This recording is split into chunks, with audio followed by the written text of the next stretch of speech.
hari bidashobora gukora udafungura. Yesu avuze ngo rero kugira jewe shobora kuronka inkomezi ndafise imfungurwa mfunguga. Zo mfungurwa ariko aravuga si ubugari, si ubutsima, si ibiharage, si umuceri.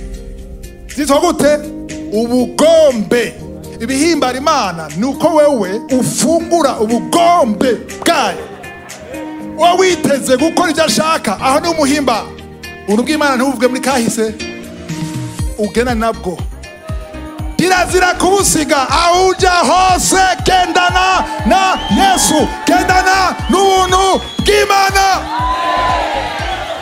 Amaraso ya Yesu arimo ubushobozi bubohora. Uri Imana muri byose, uri Imana mu buzima bwanje, uri Imana mu rugo rwanje, uri Imana mu kazi kanje, uri Imana mu vyiyumviro vyanje, uri Imana muri kazoza kanje, uri Imana muri kubu. Ikizohimbara Imana nuko wewe uca bugufi, wemera guca bugufi, wemera gutumwa. Ugu Cedric arihe? Ugu haguruka. Hallelujah. Shikana kuri data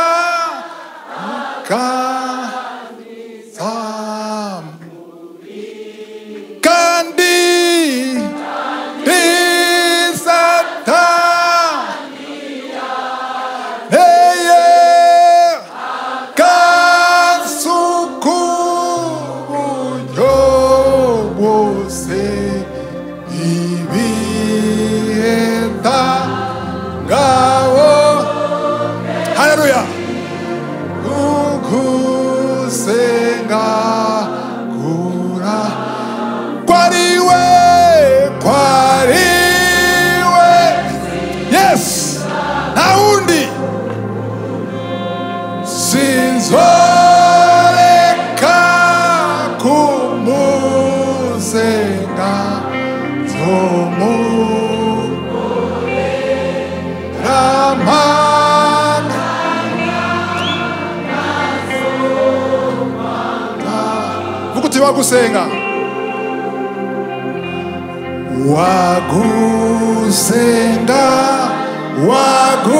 wagusenga amababa yawajana ivyo saba kuri data yiteze ku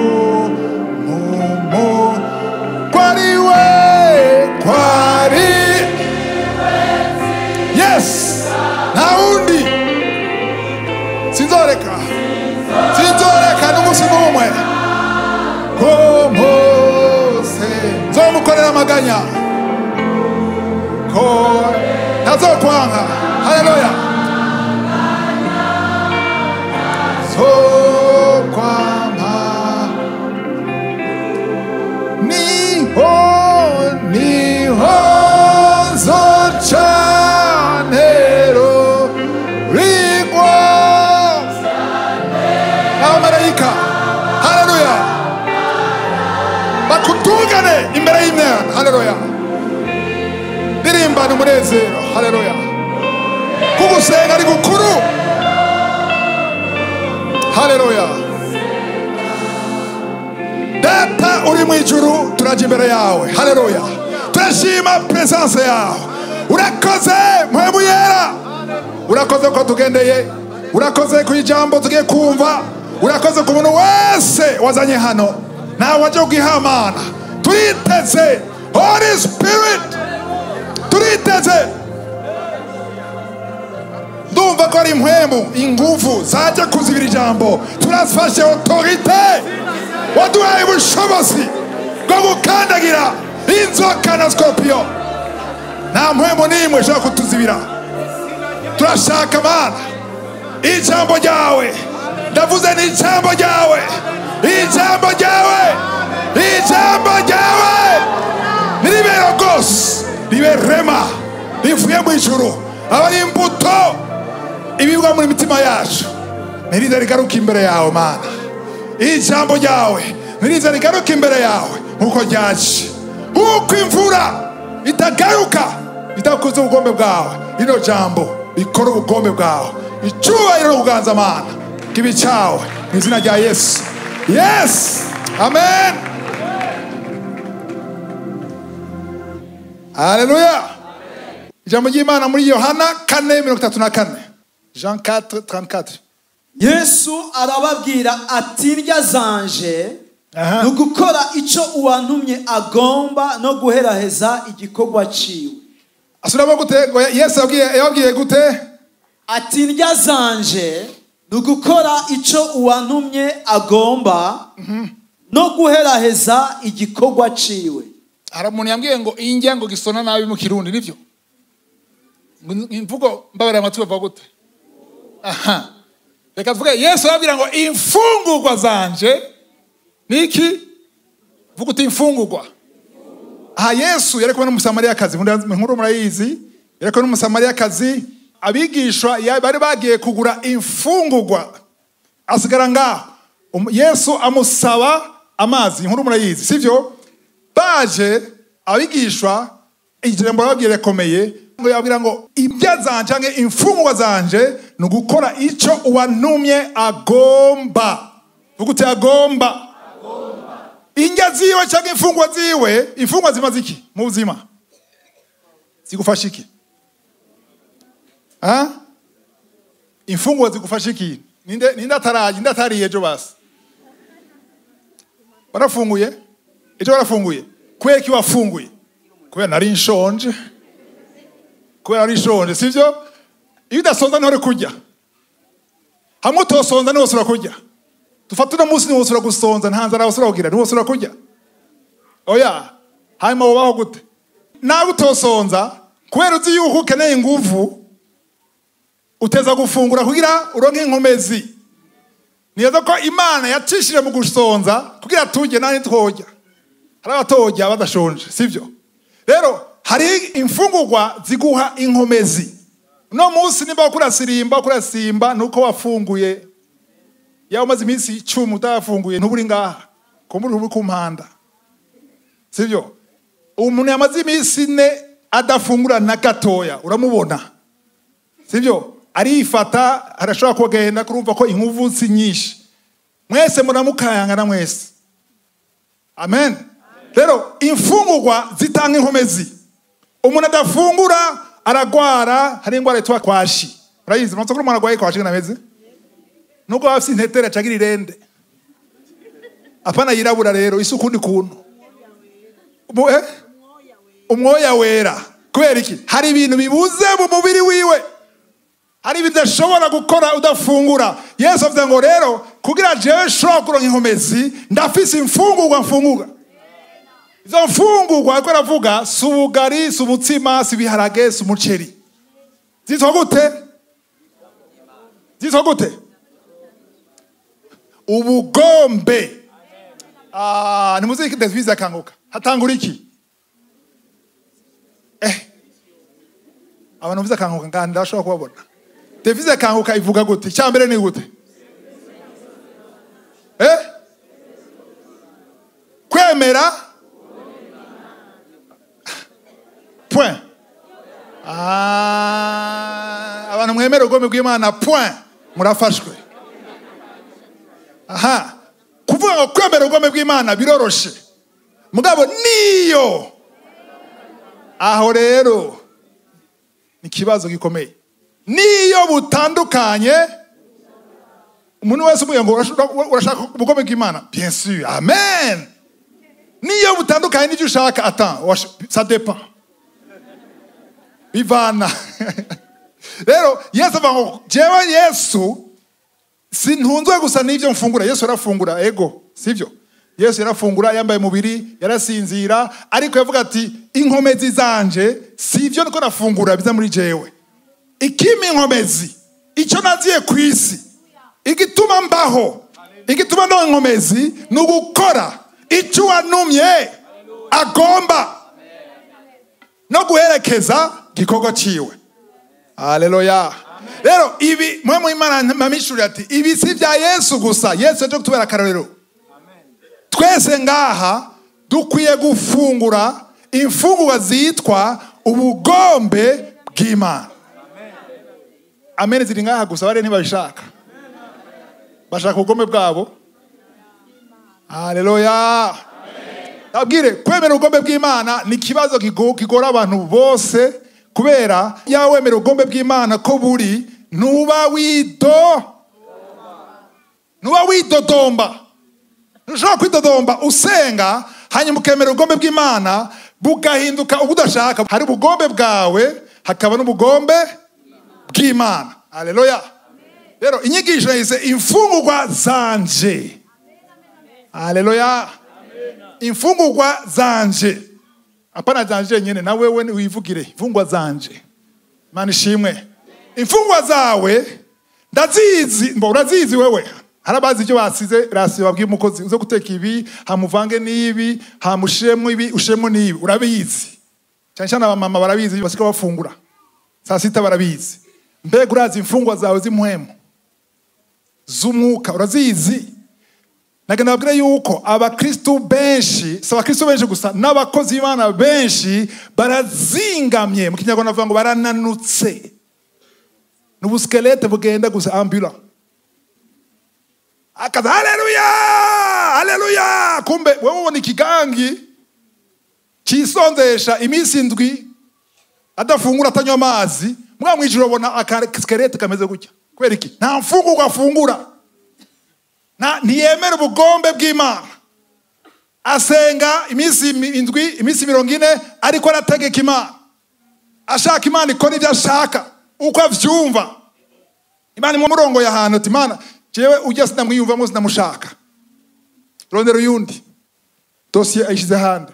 Hamukisonzesha amukavuga ubutumwa, hamugasenga amasaha unanutse wonze. Uzingamye. Imana ishimwe. Haleluya. Namaze imyaka myinshi cyane, oya nari nsanga nanutse mu mubiri.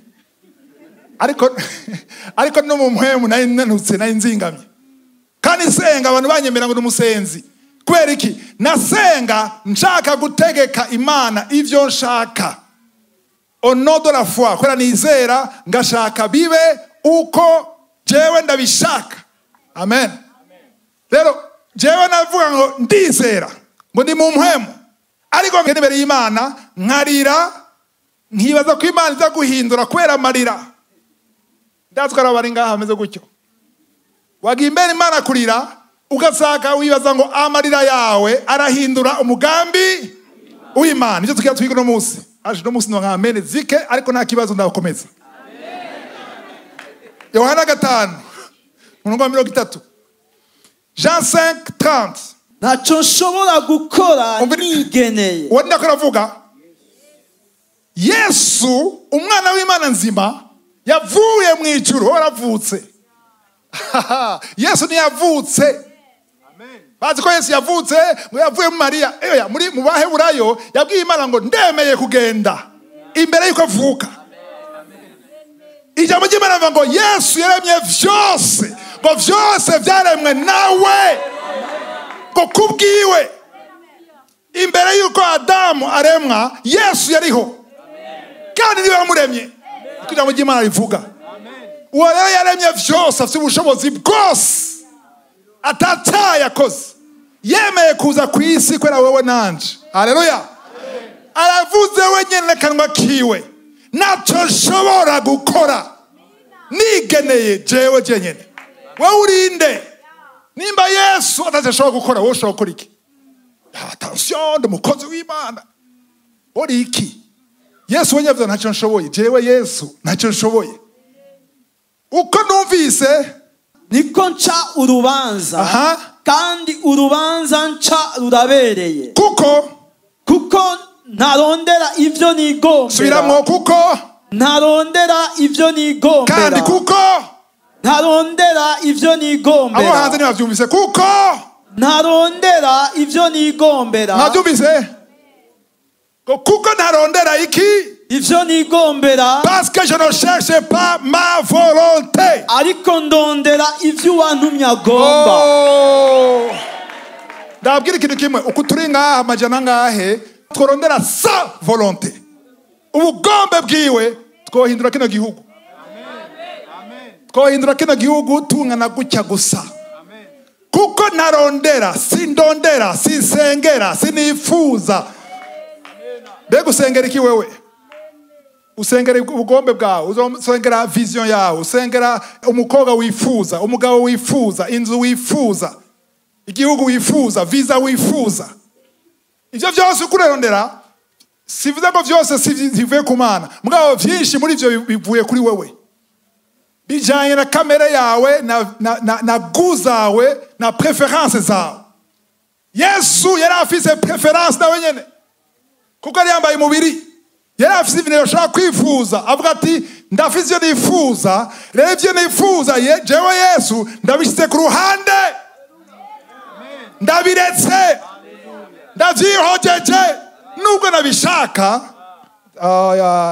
Turaza kwibona ko hari ivyo yashaka aranabisaba, ariko arabiheba yabishaka. Ko simo ivyo shaka.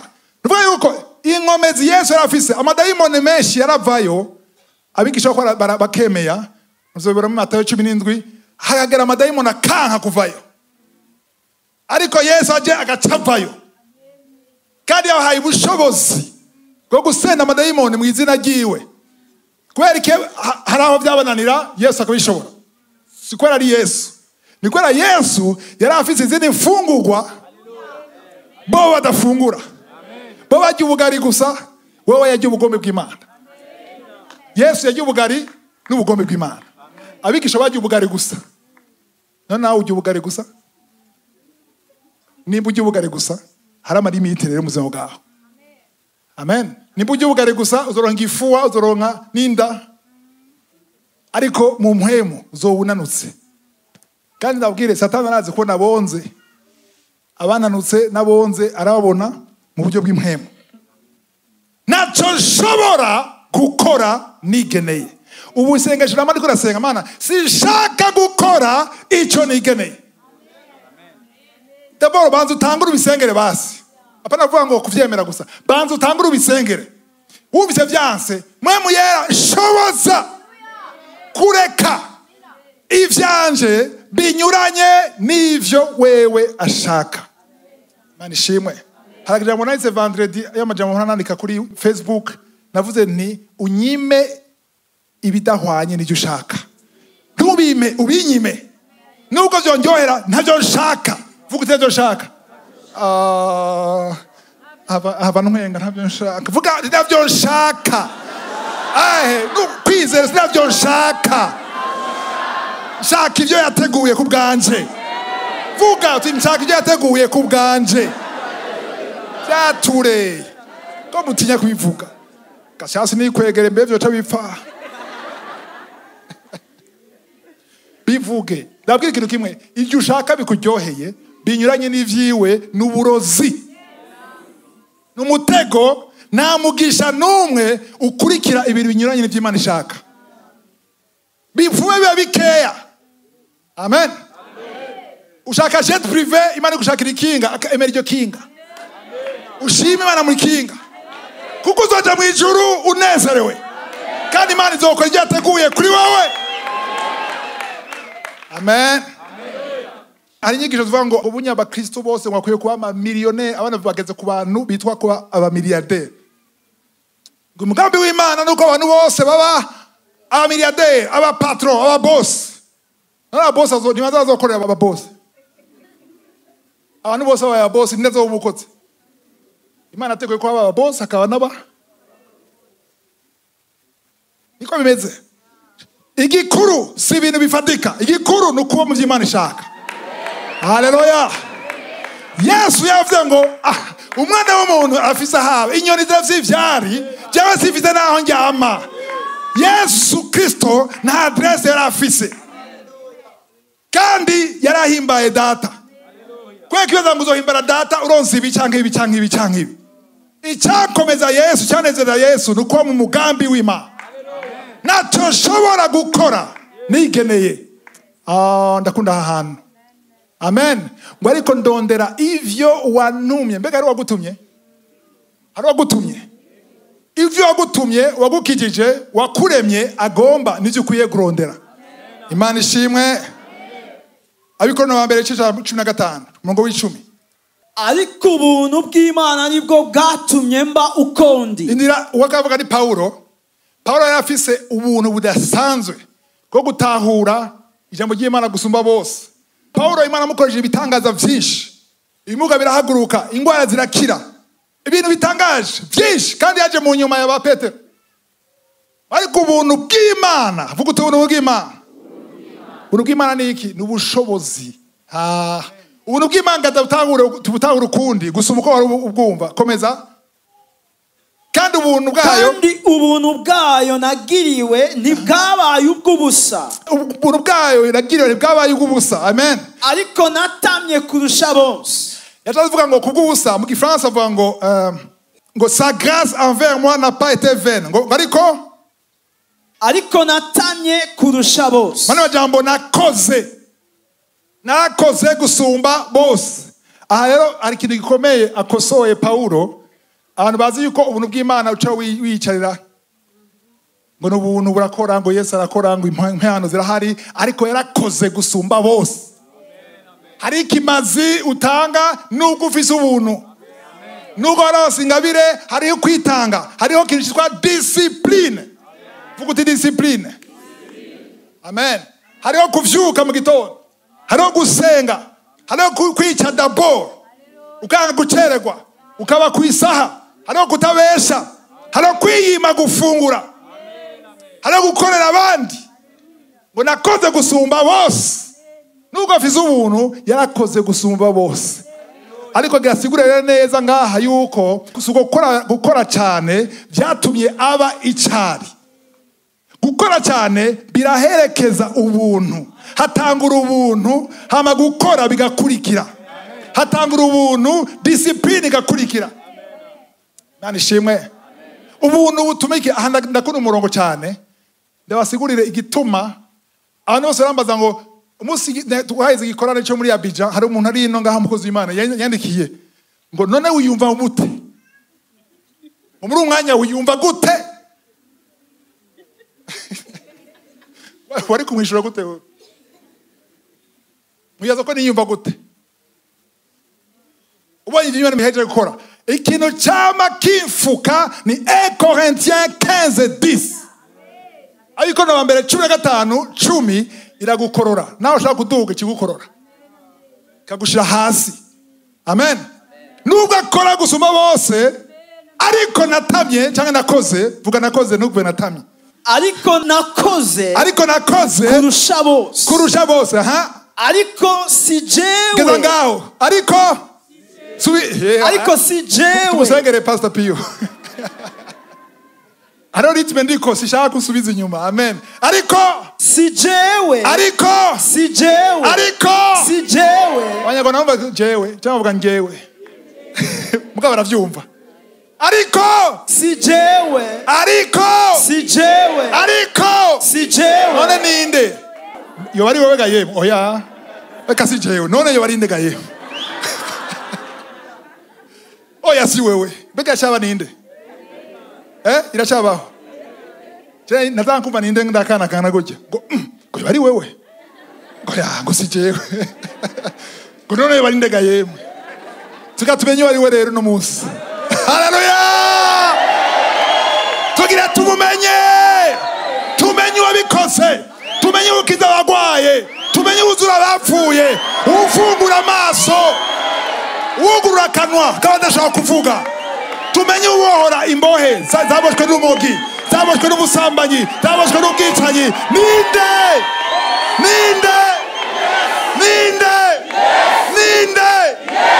Ukwiye kubimenya kandi tukavyatura, tukabisengera, tukabishimira Imana, tukabigaragaza. Ariko si jewe.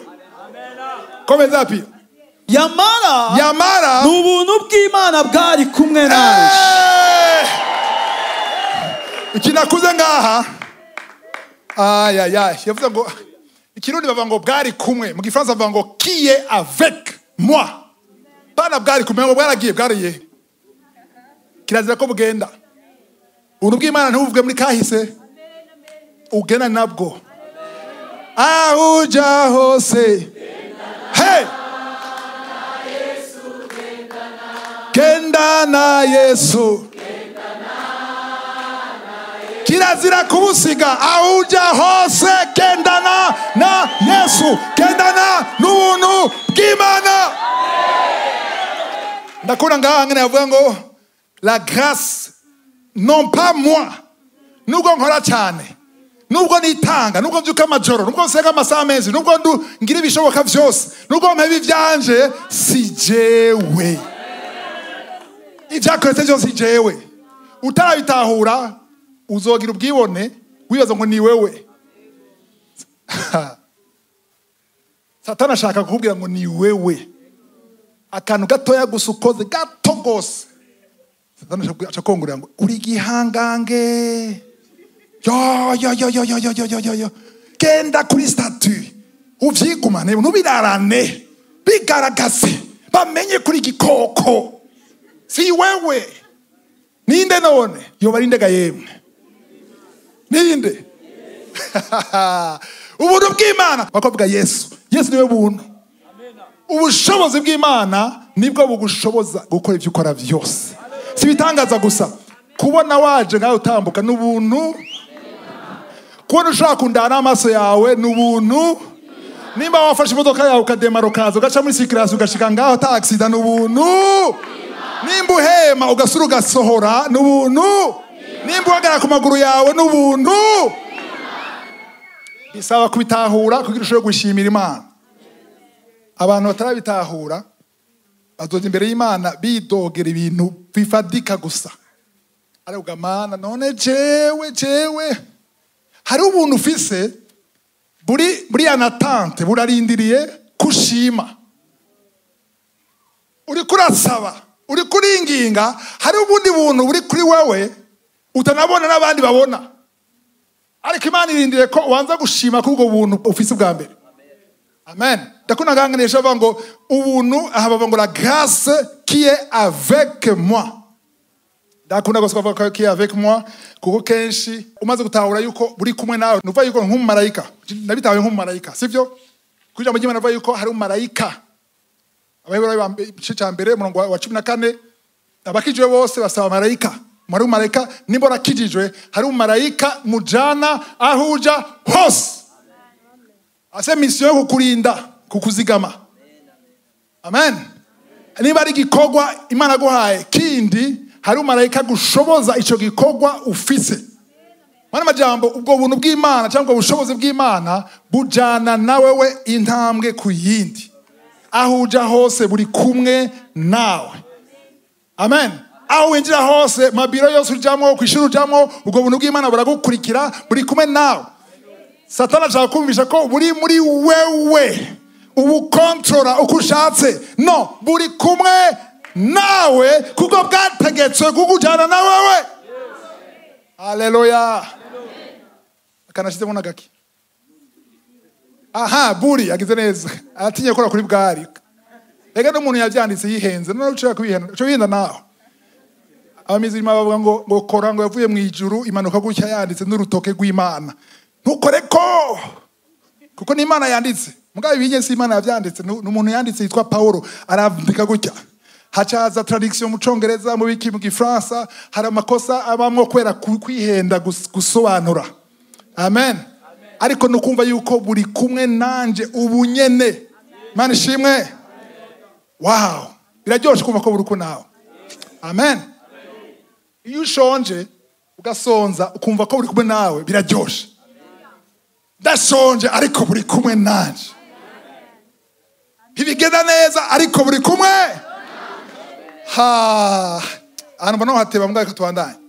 Ariko no bakabisha cya gatanu. 2 Corinthiens 5 verset 8 bwa mbere umungo 8 kwanza. Egome turinda mu mutima. Ako ico turushiriza gukunda ngiki. Nukugerera kure y'umubiri tukaba iwacu mu mwami wacu. Usirabo kandi kanyuma. Mu Gifaransa bavuga ngo nous aimons mieux quitter son corps. Dushaka kuva muri uyu mubiri bisigura iki? Byiza ko tuva muri uyu mubiri bisigura iki? Bisigura iki? Kuva mu mubiri bisigura iki? Nta bantu muzi bavuye mu mubiri. None babaye iki none? Ko mutiye kubivuga. Ito mutiye kubivuga ntimushaka kuvayo. Cyo bisigura. Amen. Ngo byiza kuri twebwe no kuva mu mubiri. Nta amen nimwe. Haleluya. Ariko kuturi nga twese tuzovamwo. Kumbura amasaha amwe gusa mugabo shaka usige shaka upagare uzovamwo. Shaka utobagure wandike ko ivyo ushaka uzovamwo. Kandi uvamwo ntuzogukurikira mu ijuru nimbuzora mu ijuru. Zobora. Ukupagara ikintu kizobora. Haleluya. Ugawurire kwanza ukomere uronke inkomezi zo kwitanga ariko cyane cyane ugawurire umucaha umuhemu yawe uyigawurire. Uyigawurire iki? Apana ibiharage n'umuceri. Ubugombe. Igihe cyose nkoze ikintu kiri bugombe bw'Imana ndanezerwa ko ndiko ndagawurira umubiri w'indani. Umuntu w'indani akora akomera muri jewe. Ndazi ko madayimoni yaza asanga umuntu yahaze akomeye ari muscle. Kweri ki wahaze ubugombe bw'Imana. Ari umurongo w'umunani umurongo wa 8 ngo twari ngo byavye ko twari gupfa cyangwa tuva mu mubiri. Kweri kavuga gutyo hari umuntu yavuze ngo Paulo yamavuga ngo ashaka gupfa ko yatamugore yari afise n'abana. Sinzi ko ari ivyo nzobimuza nitwagera mu ijuru. Nzomuza ni Paulo. Iyo ufise umugore n'abana kabatanu. Baravuga ngo byiza twova mu mubiri wo kwivuga. Sinzi azonyishura. Ni uriyo tuzomoriza hamwe sivyo? Hanyuma ngo twabyiza kwava mu mubiri kwa nje cyiza tugera umuntu avuye mu mubiri apfuye abasigaye barababara. Ariko wewe ntababara agihana uheza cyane. Agiye kubana n'umwami kuruhuka imiruho yose ngaha kwisi. Aguma wimyoza uritiro widoga ubabara uja kwa muganga ugira iki uwo wakanya kuvanga icyo cyose ntabiri mu ijuru. Nta uzokuvanga mu ijuru. Nta uzokuvuga nabi, nta uzokurega, nta uzogufuhira mu ijuru, ntuzokwisigura, nta vyuya uzobira, nta tiro ririyo, nta gitanda kiriyo, nta utwenga uwundi, kubera bose ntibarabana bakora umuntu umwe gusa. Hararyoshe mu ijuru. Ijuru riraryoshe. Ndaryifuriza umuntu wese. Haleluya.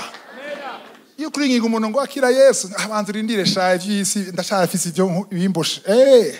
Ushaka kubipfiramo. Nawe bipfiramo zo kwicuza.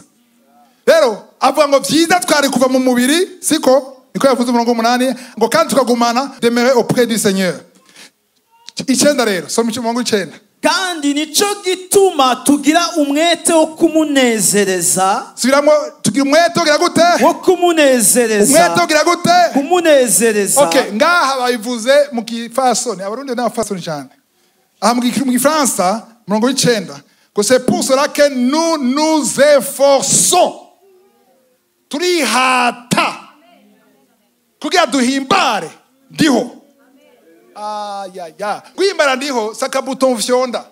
Ashaka iki? Bon, ça OK, reka nabi. Oya urihata. Uri efforça. Harimo effort. Harimo sacrifice. Kubera iki? Hari ikintu kikubuza. Hari umubiri udashaka kuhimbara Imana. Hari umubiri ukwereka ati no banze iryamirisha. Na kare. Wabaye iki? Maze iminsi yurusinzira utavyuka udasenga. Hari curaba. Ntaco uzoburasenga ntaho bimara. Navyumva ayo n'amajwi ivyumviro vyawe keza niwe ukora vyumvira. Uyaza ngo niwe ukuribwira ariko ni vyumviro vya Satani. Ivyumviro vy'umubiri.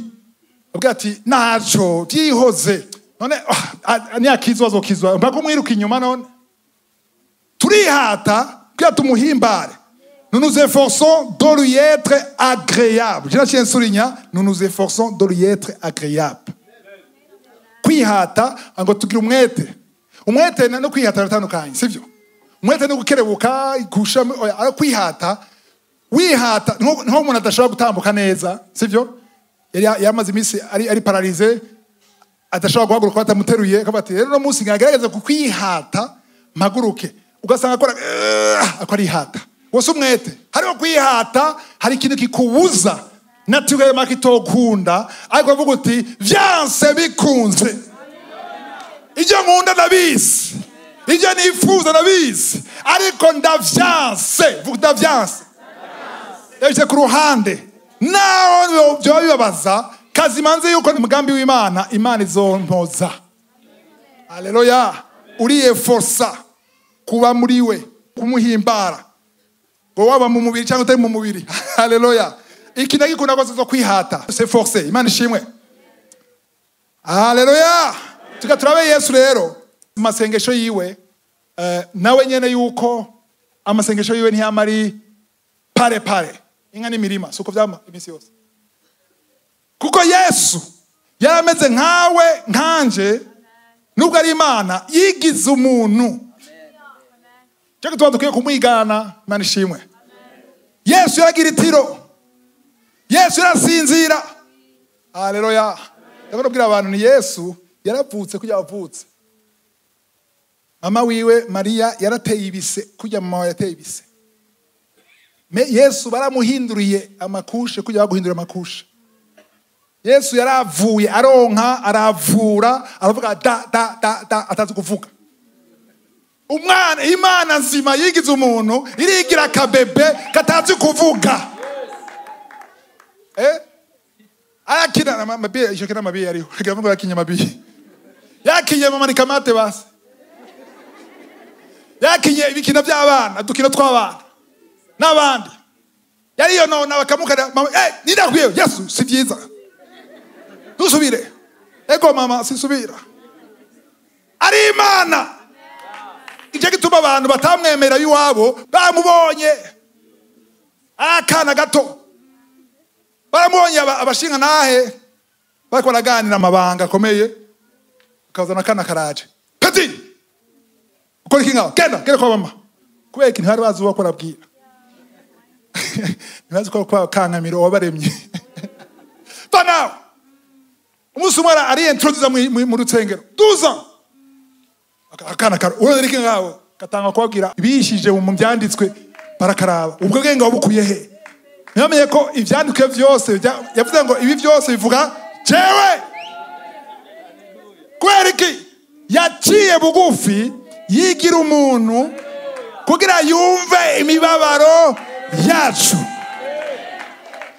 Abayurayo 4:15 ngo nubwo haleluya ngo yagerageje muri vyose vuguti vyose Yesu yagerageje muri vyose kigeragezo wowe uzi cyakugerageje kiri muri vyose aha nuwo kutagisa nico nyene kuko kumbure ushovuga uti nawe nagerageje na telefone na technology nta yari iriho mugabo icyatunye ugeragezwa nico nawe nyene yarakigerageje ngo vyose byamugerageje ngo ariko nta cyaha yakoze nicyo gituma amaraso yiwe yemewe kuya ducungure aneza gumuna komya mashini ho yine tahuye yuko amaraso yiwe niyatumye uzoja va mu mubiri ukaja mu ijuru nimba urakijijwe amaraso ya Yesu ari mu bushobozi bubohora Imana ishimwe haleluya reka tuya Yesu rero amasengesho yiwe tuseme 32 Mariko 14:32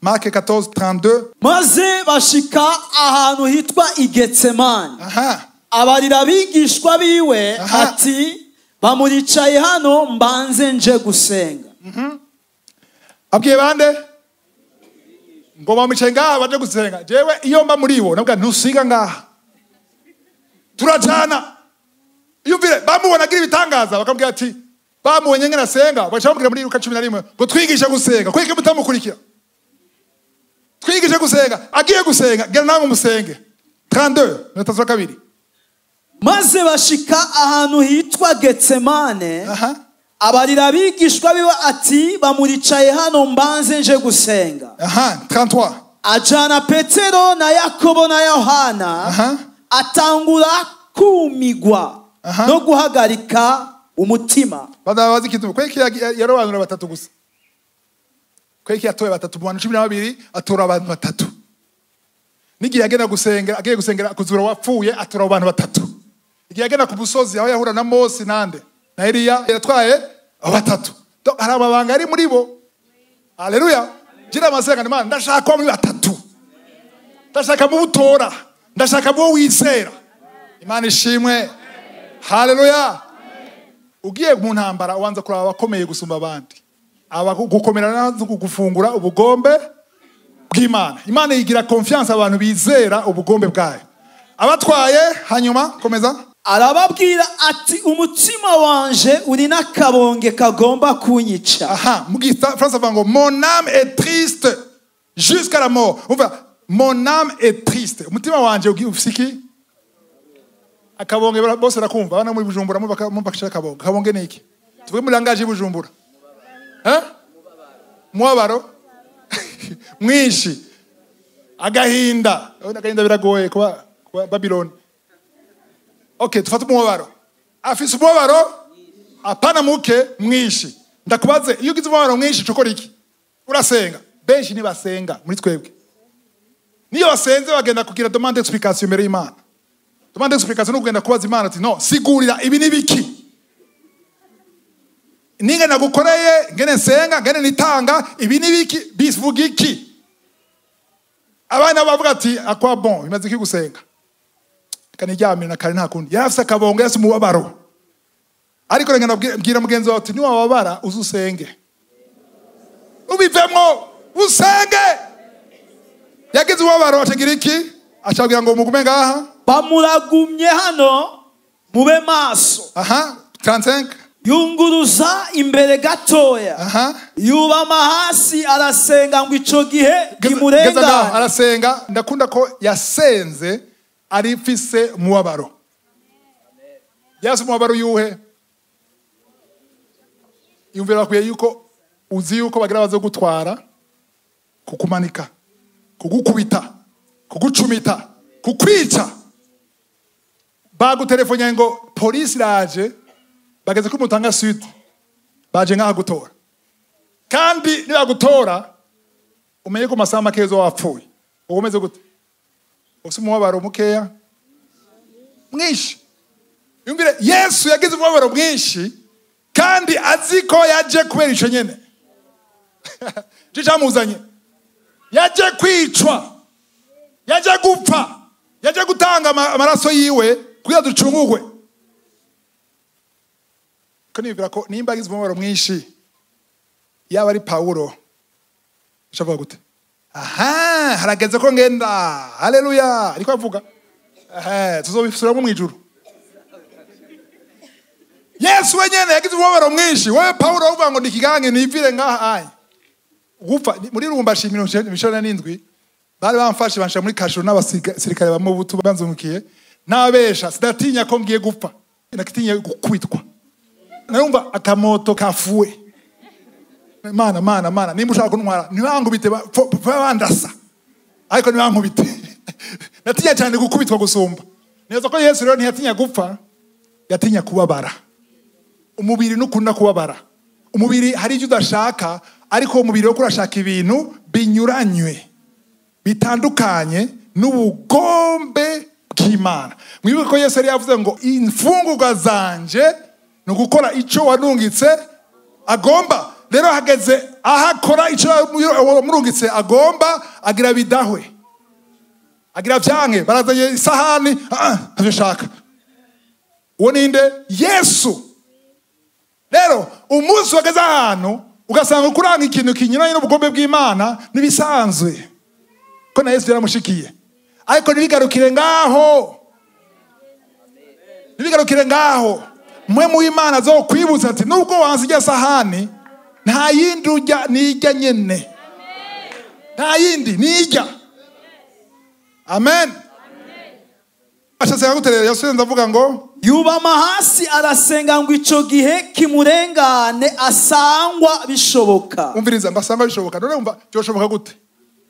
Kwa bishoboka bisaba yuko Imana data ihindura umugambi wayo kavuga ati bon désormais Yesu swacungura isi.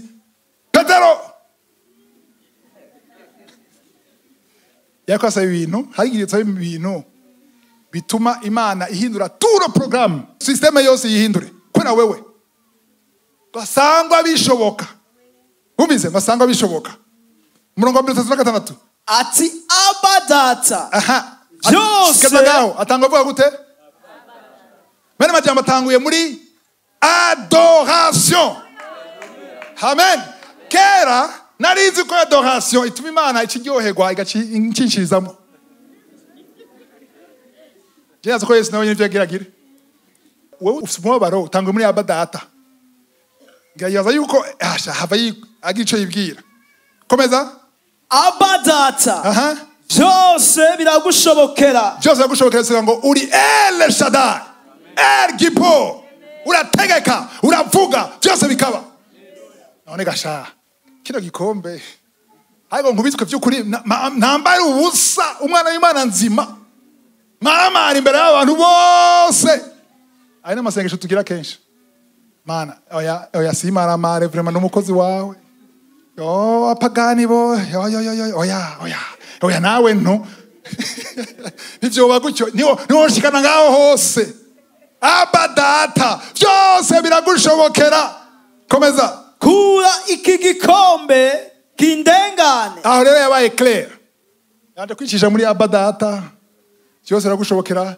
majambo make rero direct rero atagucira uruhande atagucira iburyo ibubamfu reka nduge kwijambo kino gikombe kiri imbere yanje kindindiriye ko kiramiramitwa oya nikizunguruke kizungurukishe nta cyakunaniye waremye umuntu mukura mu mukungugu kino gikombe cyo kunanira nawe no kino gikombe kindengana ani majambo ayikora treta se wiwe yeshape ariko ndakunda mpwemu yera ko yamatwibutsa niyo tugiye kuza kona aratugarura mpwemu yacu aramugarura haleluya atavuga ariko nibibe uko jewe wihuta cyane vuga uti ariko gusa ariko subiramwo ariko subiramwo ariko subiramwo ariko vuga uti ariko amasengesho atagira ariko yaragowe amasengesho atarimo ariko urahomba cyane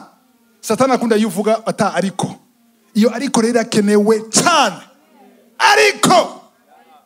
ariko ntibibe uko jewe ngomba vuga wewe nyene suramo ntibibe uko jewe ngomba apana ntibibe uko Yesu agomba wewe jewe vuga uti jewe ntibibe uko jewe gira gutya jewe ntibibe uko jewe ngomba hari ivyo ugomba byinshi bitari mugambi w'Imana nuko bisaba mu masengesho nta cyaha uzobukoze amen kuko ijambo ry'Imana ngo Yesu nta cyaha yakoze n'umunsi n'umwe ariko yarasavye ibintu bitari mugambi ariko nta cyaha yakoze numva Imana niyo bakora icyaha cyari kuba icyaha iyo aguma byitsindira ko akavyanka ati je nanse rero rondera uwundi jeje manfu cyo ni icyaha ariko yaravyemeye nibi uko ngomba yamara bibe uko wewe ugomba haleluya muri Luka amaze kuvuga amajambo Luka ariko arabivuga haci amanuka ku marayika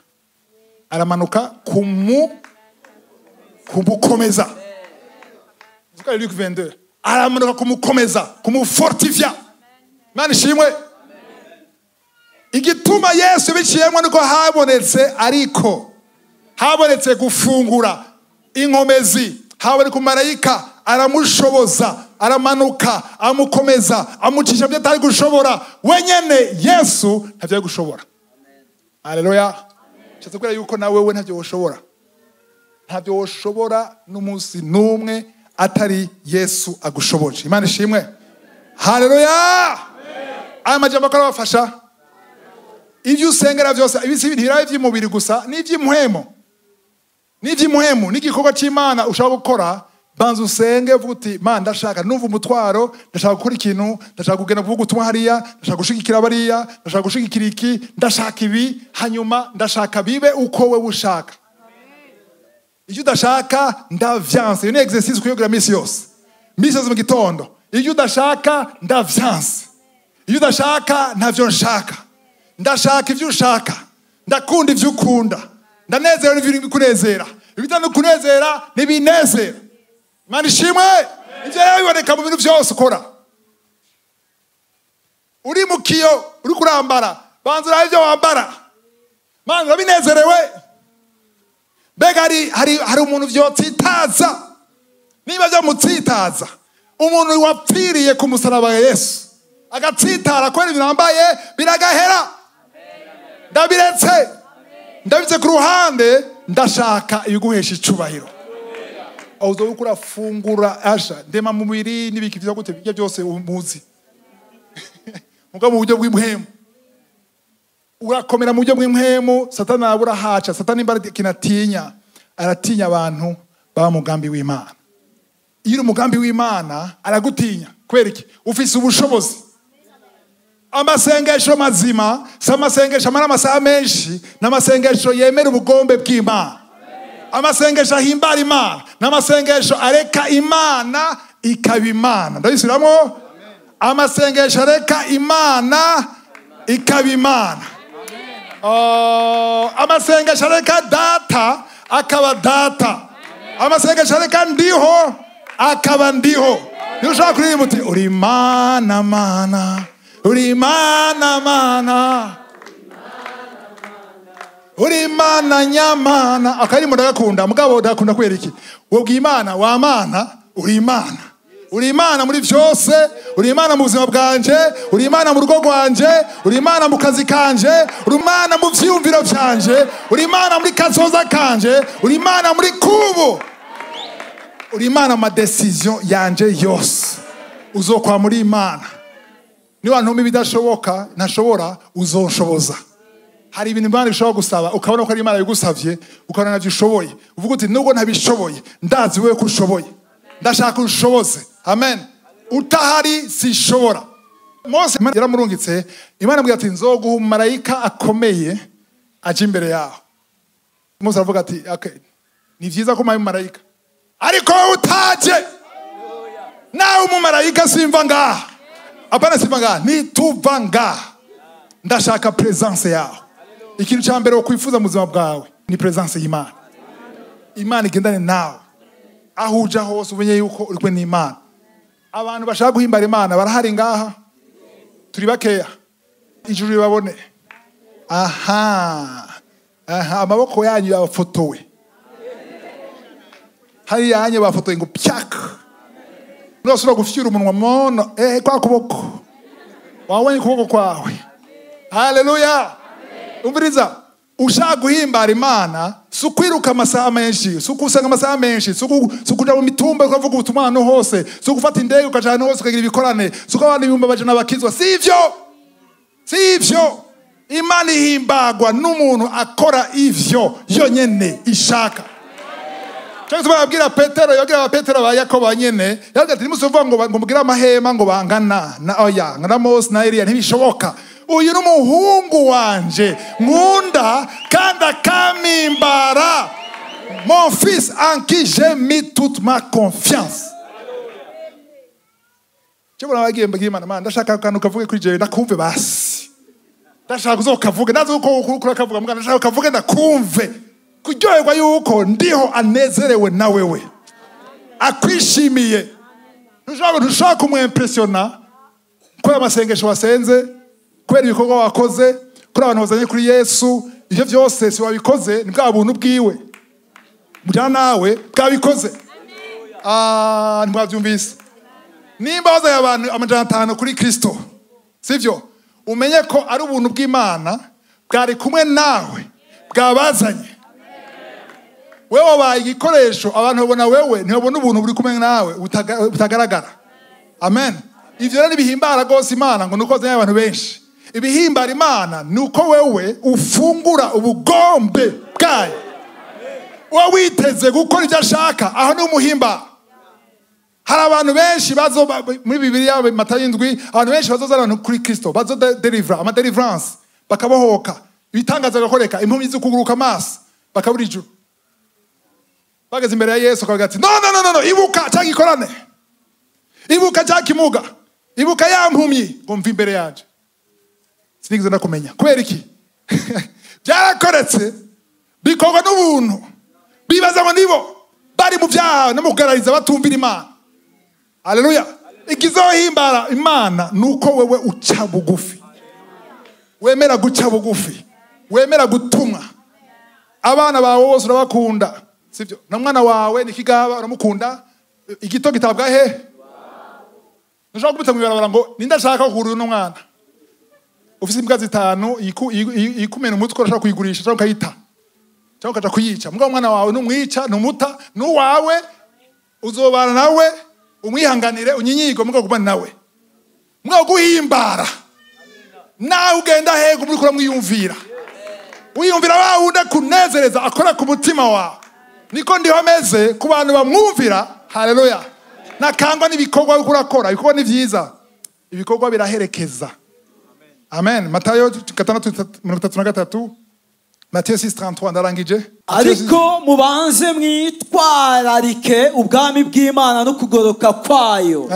Niho ivyo vyose muzovyongerwa. Ivyo vyose birakurikira. Ivyo usaba vyose, byo wifuza vyose, ivyo Imana izoguharura ko nk'umugororotsi vyose bizokurikira. Aruko wanje kwitwararika ubwambere. Imbere ya vyose hanze kuza mumaze mwitwara bubanze aba mu gifaransa bavuga ngo chercher premièrement. Voyez ko nicyo kintu cyambere mubanza kurondera ubwami bw'Imana n'ukugoroka kwayo. Amen. Igikuru rero nukubaza kwakira Yesu. Nimba uri ngaho utarakizwa uze kuraba Pastor Pio muvugane, kuko nshaka kuvuga ngo giye kwemera gufungura ubugome bw'Imana utarakizwa. Banza ukizwe uzo kwegera umukozi w'Imana wature Yesu. Wasigaye ibintu byose amariste mwamuse mu mashakoshi muyatabure. Muyatabure yose vuga uti Imana ndashaka liste yaho. Ngendere mu vyawe bimbi njyohera bitanjyohera shaka umugambi wawe ndiho abahe umugisha.